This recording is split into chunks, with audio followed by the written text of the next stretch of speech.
Hi everyone, Rhonda here with you today. I'm going to be doing a tarot deck review. So it's a Disney one. I'm comparing and contrasting it to the one that I already did a review for, which was the Disney Villains one. I know the Hocus Pocus one has just hit the market as I'm doing this video. So I think it's been on the market for like a week or two, maybe somewhere in there. And I do want to get that one, so I'm hoping to get that one and do a review of that Disney version of tarot as well. So a dear friend of mine has loaned me the other Disney deck, the Alice in Wonderland tarot deck, Disney's version of it. So she's loaned me this one to see what I think of it and to do a review for it as well, so that you guys can see what you think of it and, you know, my opinion, hear my opinions, and, you know, whether they're yours or not, it doesn't really matter. But if you want to see any other decks, like if you're contemplating purchasing a deck and you'd like to see what I think of it, because I do professional tarot readings all day long. It's my bread and butter. I'm a master tarot reader. So tarot is my tool. So I love reviewing tarot decks just to see how they compare and contrast both with each other and with the traditional kind of tarot, where they deviate, where they stay the same, that sort of thing. And so, like I said, we're going to be doing the Alice in Wonderland today. Also, too, while you're here, if you want, I would love it if you would press the subscribe button and help me to get more subscribers. Please like my videos, whatever ones you want to hear more about. Like if you want to hear more tarot reviews or oracle card deck reviews, then click on the various videos where I'm doing reviews. And, you know, I do metaphysical kind of stuff, magic, and of course, if you're watching my channel, you know that I have a passion for the junk journal art that I do. So if you want to see more of that too, please click a like on any of those videos, ring the bell so you know to get notified when I'm on here, when I've put up a new video, if I'm going live, whatever it might be. So I surely do appreciate that when you do those things, and thank you so much, because it's a bit of support that you can offer where it's no money involved. It's just a couple of clicks. You know, even if you click on it as a subscriber and never come back and watch anything, I still appreciate that. That's awesome of you to do that. Okay, so speaking of which, no money involved. There is some money involved in this one. I will put the link for this deck in the description below. If you want this deck, you can click that link and purchase that deck, or it takes you to Amazon, and I'm an Amazon affiliate. So if you click on this link and go and buy a pack of coloring pencils instead, I still get a little bit. So it's a way of helping out a small business like myself with the help of a giant business like Amazon. Now, I'm not making, you know, mint off of this, but every little bit helps, and I do appreciate it. So I'll put the link for the villains as well, just so they're kind of together, because I'm going to compare them a little bit today. So the first thing is, it's a good, sturdy box, which I like. It's not going to fall apart on us. Some of them are very, you know, flimsy. It comes together just like this, right? And I do like that they have the little holes there. Well, not holes, but, you know, little divots there, so that you can pull the box apart. I cannot stand those boxes that go together like that and don't at least have some kind of grippy thing to pull the stupid box top off. Or I like this, or I like with the divots here, or I like the magnetic ones. A lot are doing magnetic things now. So this deck does come with a very extensive book, just as the Villains one did, and they do describe, you know, each card. They've got a color photo of each card and the description. Now this is for the major arcana, so they have a description, upright and reversed meanings for each of the major arcana. Now I always tell my students in tarot class, like, decide now whether you want to do upright or reversed. A lot of people are like, well, reversed, oh my gosh, it's turned. I don't really do that because I actually turn my cards so they're in a reading, so they're all kind of facing me. Or facing my client, depending on the mood. So I don't really pay attention to upright or reversed, but I do pay attention to the energy of the card because I know what each card means. And I tell my students, you already have 78 cards you got to get to know. And I am a big believer in learning the meanings behind cards, the traditional meanings, and then add your own inspiration or empathetic energy to it, your own psychic interpretation, that sort of thing. Because if you draw a blank, if you're not sure, you can fall back on the traditional meaning. And it's sort of like some people say, you can read the cards in an energetic, empathetic kind of psychic way, and it's like that's kind of saying like you can speak German in an energetic, empathetic, psychic way. It's best to learn the language because that's what tarot is. It's a language, but it's a very unique kind of language where you can add that energy to it. So that's why I believe in learning the real traditional meanings of what the tarot card means, and then add your own little, zhushing to it kind of thing.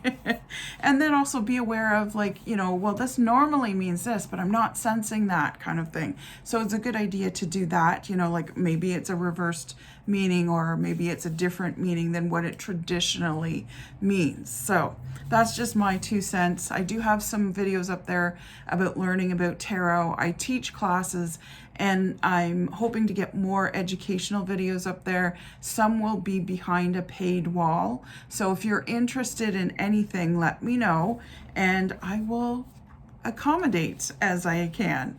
And then we have the minor arcana cards. So these ones don't have descriptions. They just have the upright and the reversed meanings. So sometimes in a book I'll read the reversed meaning, but I don't necessarily go after like, oh, well, this one came out reversed or whatever. I chose at the beginning not to do that, so I don't. And I find it like, keep it simple, right? The kiss, keep it simple, stupid, as opposed to making it more complicated than it needs to be. But what I did really love was the tarot spreads that are in this book. And it's really a lot of fun. And it's not just your traditional 3-card spread, blah, blah, blah, with just different meanings, right? They actually have the doorknob's key. So there's the key. And it's for sort of looking at your attitudes, your circumstances, and seeing what is blocking you so that you get the key to go through the doorway that you want to go through. So that was kind of a neat one. I think I might actually be doing some of these spreads for my clients because I really like them. So there's also Follow the White Rabbit one. And it's a 4-card spread, and it's sort of like, are you feeling inspired by something? Are you thinking like, geez, I'd really like to be doing this or that, or I'd like to, take this off the back burner. Is this the right time to do that? Do you want to follow the white rabbit down the rabbit hole? And what kind of inspiration is needed, and what changes do you need to make in your life to make it happen, that sort of thing. A lot of information comes through in these 4 cards. And then the last one, they've got the 3rd one here, and it's the Cheshire Cat's Conundrum, because of course you got to include the Cheshire Cat. Now this is a bigger spread, but it's more or less an A or B kind of decision. So it's a spread that helps you make a decision. So maybe you're weighing the pros and cons of something and you're still not sure. Well, you can do this spread and it will kind of show you where it will take you, what will happen, what is the best path for you, what are the downsides, what are the upsides, or the pros and cons. And it says this tarot spread is designed to reveal the true nature of each choice you're presented with and offers advice on the matter so that you can be sure to make the very best decision for you. So that's a really kind of nice books, 178 page book that you get with this tarot deck. Now, the only sort of downside of this tarot deck that I'm not a big fan of is that it's more of a pip card kind of tarot deck. So the villains was to a certain extent too, but the villains have way more pictures on their minor arcana. So what I mean by pip deck is it will only, if you have a pip deck, it will only be for the minor arcana. So pips are the suits, right? And so a playing card deck is a pip deck. It's the playing card deck actually is the minor arcana of the tarot deck. And when you see like 4 diamonds on a card or 6 hearts, you know, you're not seeing pictures, and you're not, you know, there's not really a story that's happening there. So that's what's called pip cards, right? So when people say they can do tarot with playing card decks, they can. They're only using minor arcana though. They're not using the major arcana. And they really just, when you use a playing card deck, you have to have memorized what each of the cards mean in each suit. So that's another good reason why it's great to memorize right at the start the traditional meanings, so that if you have a playing card deck one night and you're just, you know, looking to have some fun, impress your friends, whatever it might be, you can go, yeah, I can do tarot on this, knowing that it's an everyday tarot because it's just minor arcana stuff. But if you know the meanings and you can fall back on that, you don't need the pictures necessarily. Now, for instance, so there's the King of Flowers. So these have different suits as well. So there's the Queen of Flowers. We'll get out of the court cards here and we'll get into more of the numbers, okay? So the 2 of Flowers, that's it. Just 2 flowers on there. The 3 of Flowers, 3 flowers. There's not a lot of movement, action, or pictures that will help to tell a story. 4 of Flowers, there's 4 daisies, that's all you get, okay? So, and then the 6 of Flowers is also 6 daisies. So the flowers start to repeat themselves, and they are just flowers on a card. There's no picture, there's no action, there's nothing like that. And all the other suits are like that as well. So the flowers are the wands in this deck. This one is the teacups. This is the 10 of teacups. So you get 10 teacups on a card, and the teacups are obviously the suit of cups. The royalty or the court cards are, you know, they're small pictures, like the King of Spears, for instance, is the hare putting tea out, and that's spears. I would tend to put them with cups, but hey, who am I to judge? And then spears. So this is the 6 of spears. And you do need to know Roman numerals with these ones. I've had a couple students that have complained about Roman numerals and not knowing them, and then it's on a tarot deck and it's like, oh my God, I don't know these, I don't want to learn these. But this is the 6 of spears, and it's just 6 spears on the card, and that's it. And this is obviously swords. And then it's really cute, the coins are cute because they're hedgehogs. So this is the Ace of Hedgehog. So that's what the pentacles, or the coins as they're sometimes called. 3 hedgehogs, really cute, but not a lot of action, not a lot of, you know, get the juices going as far as the story kind of continues. So that's the only downside, especially if you're used to pictures on every card, right? So now we go through the major arcana. So Alice, of course, is the Fool, right? She's the beginning. The Magician is the Mad Hatter.